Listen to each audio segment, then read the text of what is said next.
जवानों, अल्लाह ताला जब किसी से नाराज होता है, जब किसी से खफा होता है, जब किसी से रूठता है तो उसके दिल से अपनी याद की लज्जत को छीन लेता है। जवानों, अगर वो राजी हो गया तो सब कुछ हो गया, और अगर अल्लाह नाराज है तो हम दोनों जहानों में बाजी हार गए, और अगर वो राजी है, वो हम पे खुश है, तो हम दोनों जहानों में बाजी जीत गए। चाहे हम सूलियों पर लटक जाएं, चाहे हम टुकड़े टुकड़े कर दिए जाएं, चाहे जिस्म से गोश्त उधेड़ दिया जाए, अगर अर्श वाला राजी है, अगर अर्श वाला हम पे खुश है, तो हम दोनों जहानों में बाजी जीत गए। मेरा अल्लाह फरमाता है, मेरे बंदो, तुम्हारा क्या ख्याल है? क्या तुम बेकार पैदा किए गए हो कि बस नाचना है, कूदना है, दौलत इकट्ठी करनी है, पैसा इकट्ठा करना है? क्या तुम इसलिए पैदा किए गए हो? ना बंदे ना। तेरे मरने के बाद मैं तेरी आंखों से पूछूंगा कि तूने क्या क्या देखा। तेरे मरने के बाद मैं तेरे दिल से पूछूंगा कि तू कौन से जज्बात लेकर मेरे पास आया है, किसका प्यार लेकर आया है, किसकी मोहब्बत लेकर आया है। तेरे कानों से पूछूंगा कि तू क्या सुन के आया है। जवानों, उस दिन के लिए कोई तैयारी भी की है या नहीं की? जवानों, ला इलाहा इल्लल्लाह का मतलब ये है कि आज के बाद हम अपनी मर्जी की जिंदगी हरगिज नहीं गुजारेंगे। आज से ही हम अपनी मर्जी अपने मालिक की मर्जी पे कुर्बान कर देंगे। आज से ही हम अपनी रजाओं को अपने करीम रब की रजा पे कुर्बान कर देंगे। हजरत सैयदना अब्दुल्ला बिन हुज़ाफा रदियल्लाहु ताला अन्हु, ये मेरे हुजूर के सहाबी हैं। हजरत अब्दुल्ला बिन हुज़ाफा रदियल्लाहु ताला अन्हु बड़े ही मज़ाहिया सहाबी थे। पूरा दिन मेरे हुजूर अलैहिस्सलाम उम्मत का गम सुनते, सारा दिन मेरे हुजूर अलैहिस्सलाम उम्मत के दुखड़े सुनते। शाम को जब सीने पे दुखों का बोझ ज्यादा हो जाता, जब मेरे हुजूर अलैहिस्सलाम ज्यादा गमगीन होने लगते, तो ये अब्दुल्ला सहाबी आकर मेरे हुजूर अलैहिस्सलाम को ऐसी बात सुनाते कि मेरे हुजूर अलैहिस्सलाम फौरन ही मुस्कुरा पड़ते। अभी मेरे हुजूर अलैहिस्सलाम मुस्कुरा रहे होते, ऊपर से फिर कोई मज़ाहिया बात सुनाते, फिर मेरे हुजूर अलैहिस्सलाम मुस्कुरा पड़ते। इतने मुस्कुराते कि मेरे हुजूर अलैहिस्सलाम के सीने का बोझ थोड़ा हल्का हो जाता, दुखों का, गमों का बोझ थोड़ा हल्का हो जाता। एक दिन किसी ने आकर मेरे हुजूर अलैहिस्सलाम को हजरत अब्दुल्ला बिन हुज़ाफा की शिकायत की कि हुजूर, आपसे मजाक करने वाला आपका सहाबी आजकल बहुत ज्यादा मजाकें करने लग गया है, वो बदतमीज सा होने लग गया है, वो ये है, वो है। ये सुनकर मेरे हुजूर अलैहिस्सलाम ने फरमाया, खबरदार, अगर किसी ने भी उसके बारे में कोई बात की तो मेरा अब्दुल्ला ना ये है ना वो है। मेरे अब्दुल्ला को हरगिज कुछ नहीं कहना,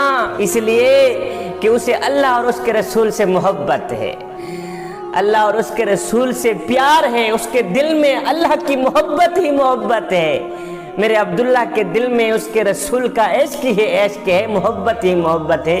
खबरदार, मेरे अब्दुल्ला को अगर किसी ने कुछ गलत कहा तो।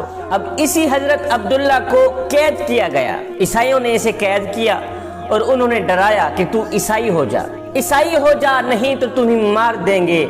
कहा, हरगिज नहीं, मोहम्मद की गुलामी छोड़कर किसी और के तलवे चाटने से बेहतर है अल्लाह हमें मौत ही दे दे। ईसाइयों ने इसे लालच दिया, बड़े बड़े हरबे किए कि तू ईसाई हो जा, ईसाई हो जा। कहा, हरगिज नहीं। ईसाई मनवाते रहे कि तू ईसाई हो जा। जब इस नौजवान सहाबी ने, नौजवान हुजूर के गुलाम ने ना माना, तो उन्होंने एक खतरनाक खेल खेला, एक खतरनाक हरबा इस्तेमाल किया। वो ये था कि एक खूबसूरत लड़की, नौजवान लड़की इस सहाबी के कमरे में बंद कर दी, शराब और सूर का गोश्त भी साथ में रख दिया। ईसाइयों ने इस लड़की से कहा, जैसा भी हो, कुछ भी हो जाए, तूने इस मुसलमान से जिनाह कराना ही कराना है, इसको तूने तबाह करना ही करना है। जब ये नौजवान मुसलमान औरत के चक्कर में फंसेगा, जब ये जिनाह करेगा, शैतान के पिंजरे में बंद होगा, तो खुद ब खुद अपना ईमान बेच देगा, ये खुद ब खुद ईसाई हो जाएगा। 3 दिन 3 रातें वो लड़की सारा जोर लगाती रही कि किसी तरह ये नौजवान मेरी तरफ देखे तो सही। 3 दिन 3 रातें बन संवर कर बरहना सूरत में इस नौजवान सहाबी को वरगलाती रही, नाचती रही, गाती रही कि किसी तरह ये मेरी तरफ देखे तो सही। اور کسی طرح یہ میرے خوبصورت چہرے کو دیکھے تو صحیح ہے، میں قربان جاؤں اس صحابی کے دل میں قرآن زندہ تھا، قرآن زندہ تھا اس کے دل میں۔ انہوں نے ہماری طرح کوئی تفسیریں نہیں پڑھی تھیں اور نہ ہی اس دور میں کوئی تفسیریں لکھی گئی تھیں، وہ تفسیریں جانتے بھی نہیں تھے، وہ تو صرف قرآن جانتے تھے۔ وہ بڑے بڑے لمبے چوڑے مسائل پر تکرار نہیں کیا کرتے تھے، وہ کہتے تھے بس ہمارے نبی نے ایسا ہی کیا، ہم نے کر دیا۔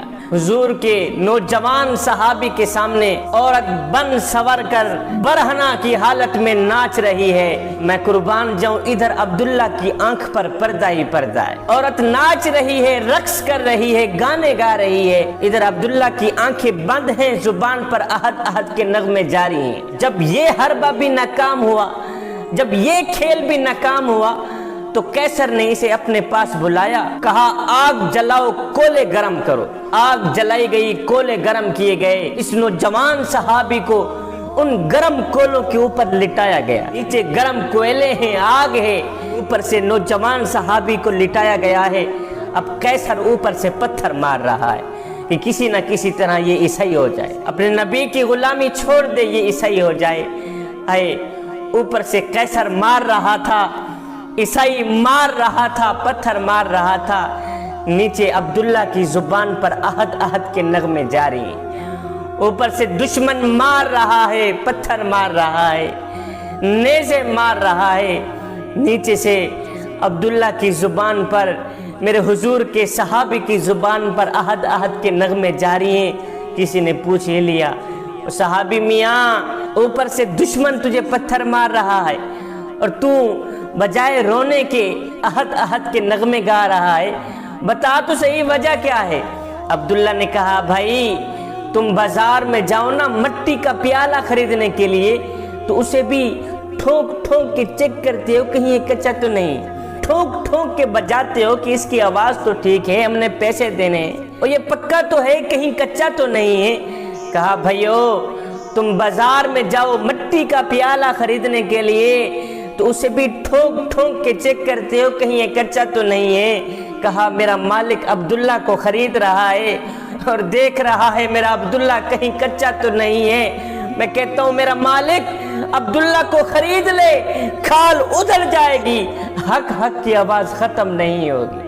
وہ تھی محبت، وہ تھا عشق، وہ تھا اللہ سے پیار۔ آج کا نوجوان بھی کہتا ہے کہ میں بھی اللہ سے محبت کرتا ہوں، اس کے رسول سے عشق کرتا ہوں۔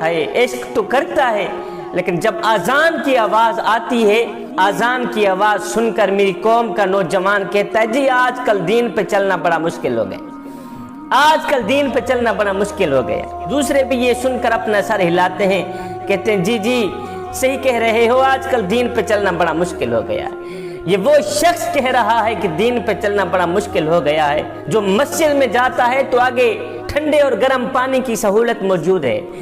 یہ وہ شخص کہہ رہا ہے دین پہ چلنا بڑا مشکل ہو گیا ہے جو مسجد کے اندر قدم رکھتا ہے تو آگے مخملی قالین بچھے ہوئے ملتے ہیں۔ ایسی چلا ہوا ہے، ہیٹر چلے ہوئے ہیں، پنکھے چلے ہوئے ہیں، مخملی قالینوں پہ کھڑا ہو کے قیام کرنے والا، مخملی قالینوں پہ کھڑا ہو کے رکوع کرنے والا، مخملی قالینوں پہ سجدے کرنے والا شخص کتنے ناز اور نخرے سے کہہ رہا ہے کہ دین پہ چلنا بڑا مشکل ہو گیا ہے۔ میں کہتا ہوں صاحب آج دین تیرے لیے مشکل ہے یا کربلا والے حسین کے لیے مشکل تھا؟ اور آج دین تیرے لیے مشکل ہے یا کربلا کی تپتی ریت پہ لٹانے والے حسین ابن علی کے لیے مشکل تھا؟ اور میاں جن کے لیے مشکل تھا انہوں نے تو کہا ہی نہیں کہ دین پہ چلنا بڑا مشکل ہو گیا ہے، اور تیرے اوپر کون سی ایسی شیطانی آفت آن پڑی ہے کہ تو باتوں باتوں میں کہتا ہے دین پہ چلنا بڑا مشکل ہو گیا ہے؟ ہائیو میں کو میڈا دکھ، میں کو تیڈا دکھ، میں کو ہر مظلوم انسان دا دکھ جتا ظلم دی بھاپی بلدی ہے، میں کو روہی چولستان دا دکھ اور جتا کوئی انصاف دا نہ کہنی، میں کو پورے پاکستان دا دکھ جنہیں مر گئے ہن نو تا مر گئے ہن، میں کو جیون دے قبرستان